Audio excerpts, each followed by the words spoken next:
apakah sebenarnya panel surya ini bisa menggantikan ketergantungan kita terhadap provider listrik, Pak? Kalau itu off-grid, kemudian dihitung kebutuhan listriknya, Hmm. kemudian ada support dari baterai, sebenarnya bisa. Tapi apakah itu kemudian secara economic value itu? Oke, selamat datang di Pola Podcast Layana. Nah, kali ini kita kedatangan Pak Teddy. Nah, Halo, selamat sore. jadi kita fokusnya hari ini tuh untuk membahas mengenai tentang energi listrik, Pak. Energi ya. Iya, soalnya kan tidak bisa dipungkiri bahwa kita hidup butuh energi. Dan energi yang paling krusial saat ini tentu saja listrik. Kita bekerja butuh listrik, Ya, kita bersosialisasi bahkan butuh listrik. ya. Dan sejak tren WFH, itu kan otomatis konsumsi listrik kita tuh akan semakin meningkat. Iya. Dan sayangnya, ya itu memang sudah keharusan sih. Biaya listrik itu akan semakin meningkat dari waktu ke waktu. Hmm. Otomatis kan pengeluaran ekonomi kita juga akan semakin banyak kan. Hmm. Nah, di sisi lain juga ada isu tentang eh, krisis energi terkait dengan penggunaan bahan bakar fosil untuk pembangkit listrik. Ya. Nah, di sini kita akan membahas tentang seberapa krusial kebutuhan untuk menggunakan pembangkit listrik tenaga surya. Ya. Kebetulan dengan Pak Teddy yang sudah mendalami tentang dunia itu. Monggo Pak, Oke. perkenalan Pak. Em, Selamat sore. Nama saya Teddy. Saya dari sonus.id. Kami bergerak di bidang solar PV dan EBT, utamanya untuk industri. Dan kami sekarang sedang mengembangkan platform sonus.id yang mungkin akan jadi platform untuk e-commerce, kebutuhan material EBT untuk Indonesia.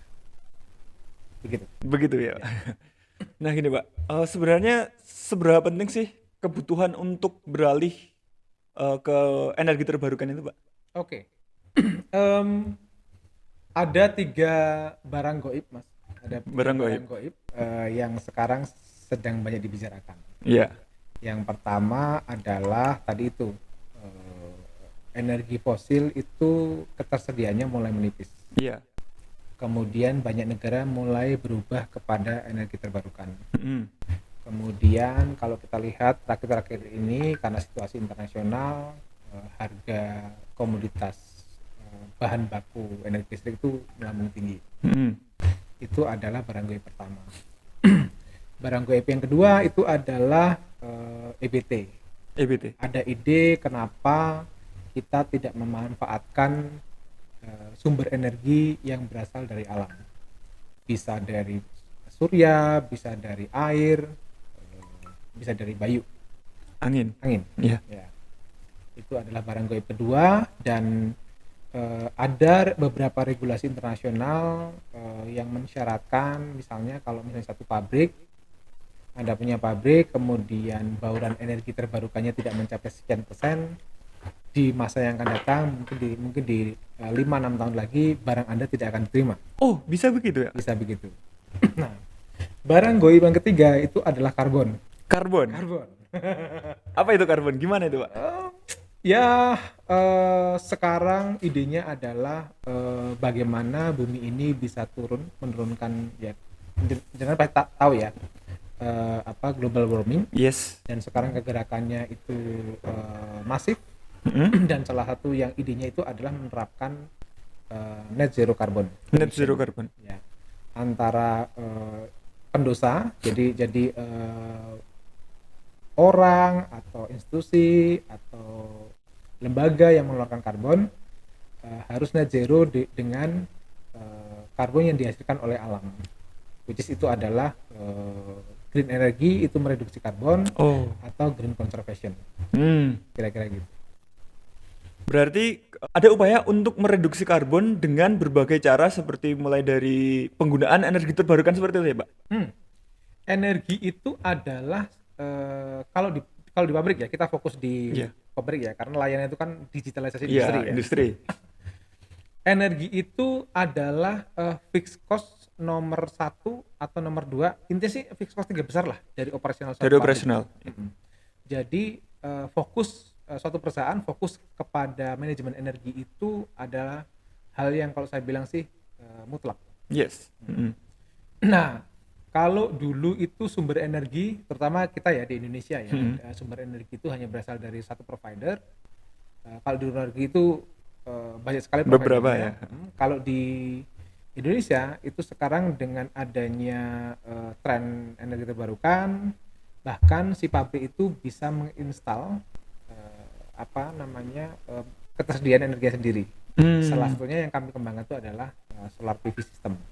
Solar PV system. Solar PV system. Kebetulan di Indonesia sudah ada peraturan solar PV untuk rooftop, jadi kita bisa memasang solar PV itu di atap-atap pabrik. Oh, oke. Kira-kira begitu.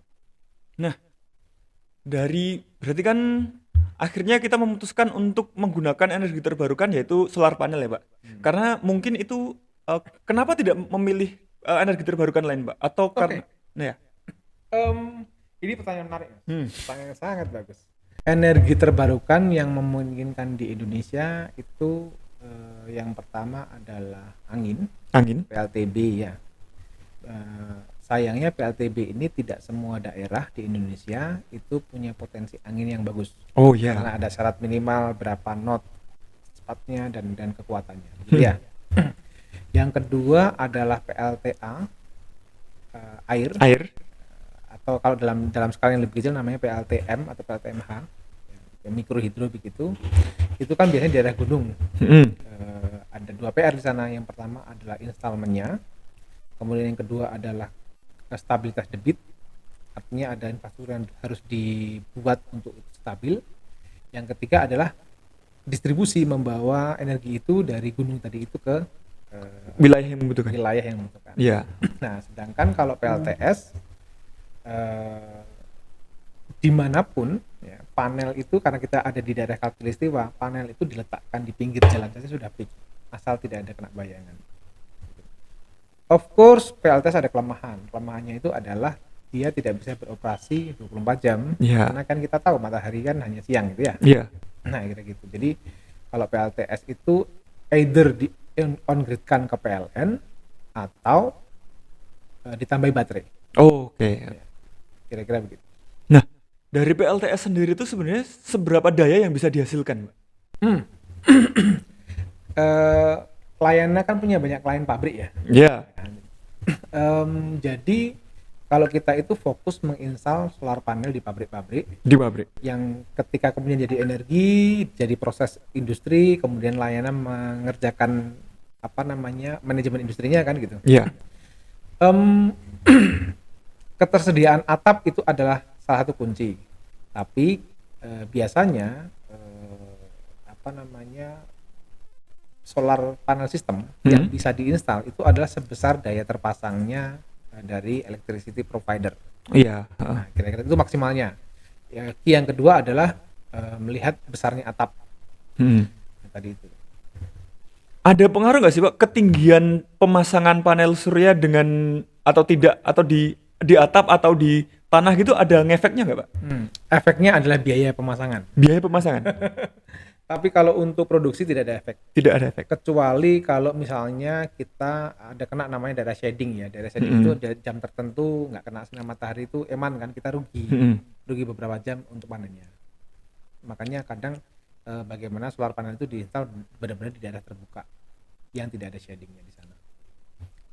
By the way, yang ditangkap untuk menghasilkan listrik itu adalah namanya iradiasi ya. Radiasinya. Bukan sinarnya ya? Bukan, radiasinya. Gitu, kira-kira begitu. Nah, kalau dari total keseluruhan penggunaan sendiri itu sebenarnya kita bisa mereduce penggunaan listrik dari provider itu seberapa persen, Pak, dengan penggunaan solar panel itu, Pak? Kalau itu mungkin vary ya. Jadi kalau rumah tangga itu mungkin 50-60% itu bisa mengurangi. Ya, tapi kalau misalnya ternyata rumahnya jenengan itu kena tarif yang middle yang sekarang sekitar 1.699 ya, 1.700 begitu ya. Itu mungkin savingnya ya lebih signifikan. Malah ya. Sedangkan kalau untuk pabrik yang beroperasi 24 jam ya anggap saja 4 sampai dengan 6 jam dibantu oleh matahari, maka pabrik itu mungkin bisa menghemat biaya energinya itu sekitar 20%, 20%. 25%, 30%, kira-kira begitu. Nah, sebenarnya lahan yang dibutuhkan untuk penanaman solar panel itu seberapa luas sebenarnya, Pak? Oke. Per 1 megawatt peak, Megawatt peak 1 MWh itu MWH kira-kira butuh 7.000 meter persegi. 7.000 meter persegi. 7.000 meter persegi. Tapi kalau misalnya dalam skala yang lebih kecil, dimensi panel itu kalau yang 540 watt peak itu sekitar 1,2 kali 2,3 begitu ya. Berarti kira-kira sekitar 2,7 meter persegi.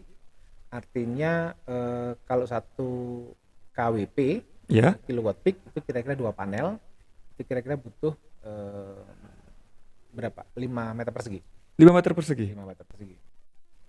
Dibandingkan dengan kalau misalnya Anda punya luas misalnya rumah 100 meter gitu ya. Anggap aja semua atapnya bisa dipasangi, itu berarti kira-kira bisa 20 panel. Iya. Nah, hitungannya kira-kira begitulah. 20 panel itu berarti sekitar 10 kWp. kWp. Iya. Setara dengan 10 kWp. 10 kWp itu benar berarti hitungnya per hari ya, Pak? Per hari. Per hari. Per hari. Oke. Jadi kalau 1 kWp itu bisa menghasilkan kira-kira sekitar 4 kWh. Nah, jadi kalau Anda bisa install 10 kWp berarti ada sekitar 40 kWh. 40 kWh per hari. Per hari. Kalau dibandingkan misalnya Anda barusan beli AC gitu ya. AC-nya itu 500 kWh. Kemudian AC itu nyala misalnya 10 jam. Berarti kira-kira 5 kWh per hari. Iya. Nah, berarti kalau misalnya dipasang solar panel, of course dengan baterai misalnya ya, Iya. itu kira-kira bisa 2 AC. Nah, ya kira-kira perhitungannya more and less seperti itu. Nah, ada perbedaan nggak sih, Pak, antara ukuran panel surya itu dengan kapasitas yang bisa ditampung gitu? Misalnya lebih luas, artinya bisa menampung, mengkonversi listrik lebih banyak, atau ada nggak sebenarnya seperti itu? Ada. Kalau di sistem PLTS itu namanya efisiensi. Jadi kalau misalnya efisiensi 20% ya, dengan efisiensi 22% itu of course beda. Nah, efisiensi itu menentukan misalnya kalau efisiensi 20% ya, itu untuk daya yang sama, let's say butuh X meter persegi. Iya. Tapi kalau efisiensi 22% berarti akan daya yang sama itu dimensi panelnya bisa lebih kecil. Oh, berarti tetap tergantung kualitas dari panel surya itu sendiri. Tetap tergantung dari kualitas panel surya. Nah, pertanyaan gini, Pak. Apakah sebenarnya panel surya ini bisa menggantikan ketergantungan kita terhadap provider listrik, Pak? Kalau itu off-grid, kemudian dihitung kebutuhan listriknya, kemudian ada support dari baterai, karena of course ketika sinar matahari tidak bersinar begitu ya, dan malam masih bisa sebenarnya bisa. Sebenarnya bisa. Iya. Kalau pertanyaannya bisa atau tidak, bisa. Iya. Tapi apakah itu kemudian secara economic value itu masuk? Nah, itu yang menjadi concern. Karena baterainya yang mahal. Oh, baterainya justru yang lebih mahal. Baterainya yang mahal. Bisa seharga saat ini masih mahal. Saat ini. Ya. Tapi dengan adanya dinamika industri EBT yang sekarang tumbuh ya, itu saya kok yakin bahwa besok itu sistem solar panel plus baterai atau wind turbine plus baterai dan sebagainya itu akan mencapai nilai ekonomi yang bagus. Yang lebih bagus. Terutama kan kita ada di negara yang penghasil nikel cadangan nikel terbesar di dunia kan. Jadi nikel adalah sumber utama untuk baterai. Nah, sekarang gini aja. Sebenarnya biaya yang dibutuhkan untuk pemasangan solar panel itu seberapa sih, Pak? Sebagai gambarannya saja. Oke. Solar panel sendiri itu ada beberapa tingkatan kualitas. Di dunia solar panel itu ada namanya tier ya. Ada tier 1, tier 2, tier 3 dan sebagainya, dan non tier. Biaya pemasangan tier 1 untuk rumah tangga itu per kWh kira-kira $1 per watt itu kira-kira $1. Per watt. Ya, jadi kira-kira ya 15 juta sampai dengan 20 juta lah. Untuk mendapatkan per kWh. Per kWh. Itu sudah sudah sekaligus pemasangannya? Sudah sudah all in dengan sistemnya. Oke. Nah, sekarang gini, Pak. Kalau mau boleh tanya nih, sebenarnya kapan waktu yang tepat untuk kita tuh pindah atau menggunakan PLTS? Bukan pindah ya, tapi lebih ke alternatif Oh, ya. sekarang. Oh, sekarang. Saya pikir sih sekarang adalah masa-masa di mana kegerakan energi terbarukan ini kegerakan yang eh, maju terus, ya, maju terus, bergerak terus dan bertumbuh dengan semua dinamikanya. Jadi kalau misalnya kita bergerak sekarang, saya pikir ya tadi itu waktu yang tepat. Yang pertama adalah kita mendapatkan efisiensi, yang ketiga adalah menyelamatkan bumi. Nyalakan bumi ya, Pak. Nah, gini, Pak. Kalau tadi kan kita sempat membahas industri ya. Nah, seberapa penting bagi industri itu? Karena kan sekarang belum kata Pak tadi kan kelak nanti semua industri harus memiliki energi alternatif itu kan, Pak. Nah, dari segi ekonomi seberapa berpengaruh penggunaan PLTS dibandingkan tidak menggunakan PLTS, Pak? Wah, itu berarti kita bicara barang gaib yang ketiga tadi. Iya, barang Itu gaib. adalah karbon gitu ya. Sekarang ini ada mulai kebijakan, kegerakan, konsensus, kesepakatan begitu ya, bahwa sekian banyak negara itu berkomitmen untuk mengeluarkan emisi. Nah, dampak dari mengeluarkan emisi itu adalah salah satunya adalah penerapan pajak karbon. Oh, pajak karbon. Penerapan pajak karbon. Kalau di Indonesia sendiri sekarang sih undang-undangnya sudah ada, tapi belum diimplement. Seharusnya diimplement April kemarin, tapi belum. Dan kalau misalnya itu terjadi di Indonesia, di negara Eropa, Amerika sudah implement, itu maka setiap institusi atau entity yang mengeluarkan pajak karbon itu dia punya pilihan, bayar karbonnya atau meriset. Nah, meriset mengurangi itu ada dua, bisa dengan menggunakan energi terbarukan atau melakukan konservasi ya. Atau yang sekarang juga lagi tren adalah membeli karbon kredit. Membeli karbon kredit. Maksudnya gimana tuh, Pak? Karbon kredit itu adalah barang gaib tadi ya. Barang gaib ya. Barang gaib yang tidak ada bentuknya tapi ada nilainya, tapi itu adalah solusi bagi dunia ini untuk, kalau saya bilang sih, menyelesaikan beberapa masalah perubahan iklim. Iya. Ya, kira-kira begitu. Jadi awalnya adalah tadi itu implementasi karbon kredit, implementasi pajak karbon, pajak karbon, yang kemudian nanti akan ada penghasil karbon kredit itu akan ada nilai ekonominya. Oh. Kira-kira begitu. Seperti lahan hijau gitu atau gimana? Iya, betul. Oh, konservasi lahan. Oh, konservasi lahan ya, gitu. Itu bisa. Itu akan memiliki nilai itu, Pak? Itu akan memiliki nilai komersial. Memiliki nilai komersial. Dan bisa diperdagangkan. Oke. Nah, kalau dari sisi industri sendiri kan berarti kan memang ada pilihan antara dia membayar pajak karbon tadi, atau memasang PLTS atau energi terbarukan. Berarti jika memilih untuk memasang energi terbarukan, apakah itu artinya bisa terbebas dari pajak atau gimana, Pak? Itu tergantung hitung-hitungannya. Ya. Kan? Jadi kalau Anda mengeluarkan karbon, ada namanya carbon footprint ya. Iya. Salah satu provider yang kita bersama itu namanya Automa, yang untuk mengcapture carbon footprint itu ibaratnya bisa mencatat dosa-dosanya Anda gitu. Terus kemudian beban carbon footprint itu yang kemudian Anda akan riset dengan tadi itu. Jadi kalau misalnya beban dosa Anda 100, kemudian Anda meriset 100, ya net zero. Ya. Nah, itu berarti bisa meriset. Tapi kalau ternyata risetnya itu cuma 80, berarti Anda masih punya kewajiban 20. Kan begitu kira-kira. Oh, berarti sebenarnya setiap aktivitas itu tuh mengeluarkan karbon itu, Pak? Iya. Oh iya. Ya, kita bernapas saja mengeluarkan karbon kan? Iya. Apalagi industri ya? Apalagi industri. Ya, Makanya net zero carbon tadi itu ya? Net zero carbon. Saat ini kita sebenarnya sih ada di fase kalau saya bilang fase perubahan ya. Perubahan yang ke berapa begitu di dunia ini. Salah satu yang nyata berubah itu sekarang itu mungkin adalah industri. Industri itu berubah, makanya kita sekarang melihat banyak perusahaan itu melakukan reorganisasi, meredefine bisnisnya, ya, kemudian mendigitalisasi proses bisnisnya. Itu saya pikir itu sekarang ini menjadi hal yang memang harus dilakukan. Mm-mm. Nah, energi itu adalah tadi itu fixed cost nomor satu atau nomor dua.